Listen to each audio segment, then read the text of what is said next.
नारी स्वभाव सत्य सब कहई अवगुण आठ सदा उर रहई। साहस अनरित चपल ताता माया भय अविवेक असौच अदाया। प्रिय दोस्तों, आज मैं आपको इस वीडियो में बताऊंगी कि रावण ने बताए थे पत्नियों के 8 अवगुण। जानिए ये कौन से हैं। वाल्मीकि रामायण 3 घटनाओं के इर्द गिर्द घूमती है। एक, राम के वनवास की कैकई द्वारा की जाने वाली मांग। 2, शूर्पणखा का राम से प्रणय निवेदन, फिर निवेदन अस्वीकार करना, लक्ष्मण द्वारा उसका अंग भंग करना। 3, सीता की हिरण की मांग, लक्ष्मण का उन्हें छोड़कर जाने की मनाही पर सीता द्वारा अनावश्यक आरोप व दोषारोपण।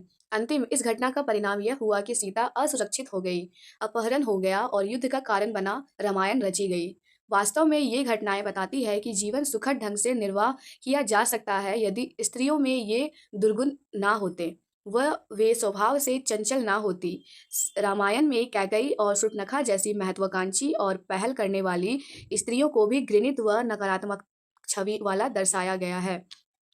गोस्वामी तुलसीदास की रामचरितमानस के दोहे के अनुसार सीता को वन से हरण कर ले जाने के बाद रावण उन्हें लंका ले गया। जब श्री राम को सीता जी के लंका होने के बारे में पता चला तो उन्होंने लंका पहुंचने का प्रयास किया और अंत में वे अपनी वानर सेना के साथ लंका पहुंचने में सफल हुए।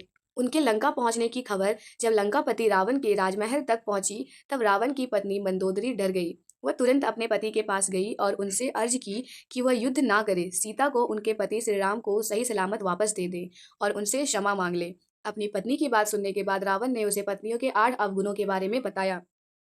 नंबर 1, साहस। रावण ने कहा था कि महिलाएं साहसी तो होती हैं, लेकिन अक्सर अपने बल का प्रयोग वह गलत जगह करती है। रामचरितमानस में वर्णित दोहे के अनुसार पत्नियों में जो पहला अवगुण पाया जाता है वह है बहुत ज्यादा साहस होना। साहस होना अच्छी बात है, लेकिन रावण के अनुसार स्त्रियां अपने साहस का अमूमन गलत जगह इस्तेमाल कर लेती है। जैसे ही उन्हें अपने से या जैसी वे परिस्थिति की अपेक्षा करती है उससे प्रतिकूल कुछ दिखाई दे तो वे उसे बदलने के लिए साहस के साथ आगे बढ़ती है। वे ये नहीं समझ पाती कि उनके द्वारा दिखाया गया साहस सही नहीं है। नंबर 2, झूठ। स्त्रियां अक्सर झूठ बोलती है क्योंकि वे कोमल हृदय वाली होती है, जो कि अक्सर अपनों की बातें छुपाने के लिए झूठ बोल देती है और बुराई का कारण बनती है। रावण के अनुसार पत्नियों में जो दूसरा अवगुण देखने को मिलता है वह है उनकी निरंतर झूठ बोलने की आदत। ऐसा नहीं है कि वे पल पल झूठ बोलती हैं, लेकिन वे बातों को छिपाने के लिए अक्सर झूठ का सहारा ले लेती है। यह सत्य है। पूर्ण रामायण काल में मंदोदरी ने भी रावण से कई झूठ बोले। कई बार उसने रावण से बातें छिपाई। इतना ही नहीं, युद्ध के दौरान मंदोदरी ने दुश्मन का साथ भी दिया। रावण के अनुसार पत्नियां अक्सर झूठ बोलकर खुद भी फंसती है और अपने पति को भी दुविधा में डालती हैं, लेकिन सच एक ना एक दिन सामने आ ही जाता है। फिर उन्हें इस बात का पछतावा होता है। नंबर 3, अस्थिर और चंचल। महिलाएं अस्थिर विचारधारा और चंचल चित्त वाली होती है, इसलिए उनके मन को समझ पाना बहुत मुश्किल होता है। रावण के अनुसार पत्नियों में पुरुषों की तुलना में अधिक चंचलता होती है। उनका मन कभी भी लंबे समय के लिए एक बात पर रुकता नहीं है। कुछ ही समय में वे अपनी ही कही बात पर मन बदल लेती हैं, जिस कारण से परिस्थितियां अस्थिर हो जाती है और काबू में नहीं आती। स्वार्थी और मायावी।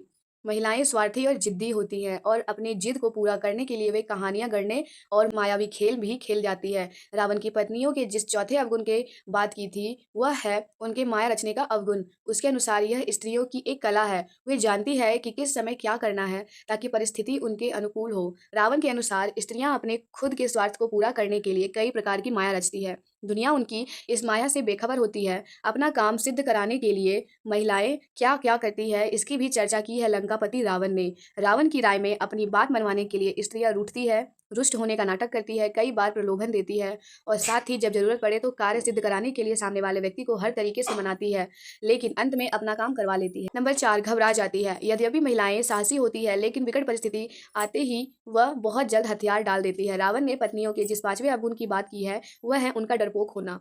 स्त्रियां बहुत जल्दी घबरा जाती है। परिस्थिति में यदि वे अचानक बदलाव देख ले तो डर जाती है कि आगे क्या होगा। मंदोदरी ने भी कुछ ऐसा ही बर्ताव किया। जब उसे मालूम हुआ कि श्री राम जो स्वयं शिव जी के परम भक्त हैं वे रावण से युद्ध करने के लिए लंका पहुंच गए हैं तो उसे अपने पति की मृत्यु का भय सताने लगा और इसी डर के कारण उसने अपने पति को युद्ध न लड़ने की सलाह दी और अपना बल दिखाने से पहले ही हार मान लेने और क्षमा मांगने के लिए कहा। नंबर 5, महिलाएं अविवेकी होती है। महिलाएं अविवेकी होती है इसलिए अक्सर भावावेश में जाकर वे गलत फैसले ले लेती है, जिसका एहसास उन्हें बहुत देर में होता है। इसलिए रावण ने यह कहा है कि भले ही स्त्रियां कितनी भी साहसी क्यों ना हो, लेकिन उनके मन में एक भय जरूर होता है। यह भय उनसे अजीबोगरीब कार्य करवाता है। इस भय के कारण उनकी बुद्धि भ्रष्ट हो जाती है अविवेक, जी हाँ, रावण के अनुसार स्त्रियों का छठा अवगुण है उनका अविवेक। स्त्रियां भले ही तेज दिमाग वाली हो, बुद्धिमान भी हो सकती है, लेकिन उनमें कई बार अविवेक जैसा अवगुण देखा गया है, जिसके कारण वे बिना सोचे समझे निर्णय ले लेती है और बड़ी समस्या में पड़ जाती है। दया नहीं दिखाती। वैसे तो महिलाएं कोमल हृदय वाली होती है, लेकिन अगर कोई एक बार उनकी नज़र से उतर गया तो वे उसे आसानी से माफ नहीं करती। रावण के अनुसार स्त्रियों का सातवां अवगुण है निर्दयता। स्त्रियां दया जरूर करती है, लेकिन जिस बात पर उन्हें दया ना आए वे कभी उस पर भविष्य में भी दया नहीं दिखाती। यह उनका हठ ही समझ लीजिए। अपवित्र, रावण के मुताबिक महिलाएं भले ही कपड़ों से, गहनों से खुद को सजाए, लेकिन दिल से वो पवित्र नहीं होती। वह साफ सफाई का ध्यान नहीं रखती। इस कारण रावण ने महिलाओं को अपवित्र कहा था। अपवित्रता, माफ कीजिएगा, आपको इस बात पर सच में बुरा लग रहा होगा, लेकिन रावण के अनुसार महिलाएं अपवित्र होती हैं। उनमें मन की साफ सफाई का अभाव होता है। परंतु ये सब उन दिनों की परिस्थिति व सामाजिक संरचनाओं के आधार पर रचा गया था। परंतु अब मान्यताएं बदल चुकी है, समाज बदल चुका है। अब समय है स्पष्ट रूप से नए समाज और मान्यताओं को समय के द्वारा महिलाओं की संपूर्ण एक तस्वीर बदलने के लिए नए औजारों के निर्माण का। वर्तमान में इस बदलाव की सख्त आवश्यकता है। प्रस्तुत विचार लेखक द्वारा निजी शोध के माध्यम से तैयार किए गए हैं। बेव दुनिया इसकी कोई जिम्मेदारी नहीं लेती। वीडियो पसंद आए तो वीडियो को लाइक करके हमारे चैनल को सब्सक्राइब जरूर करें। धन्यवाद।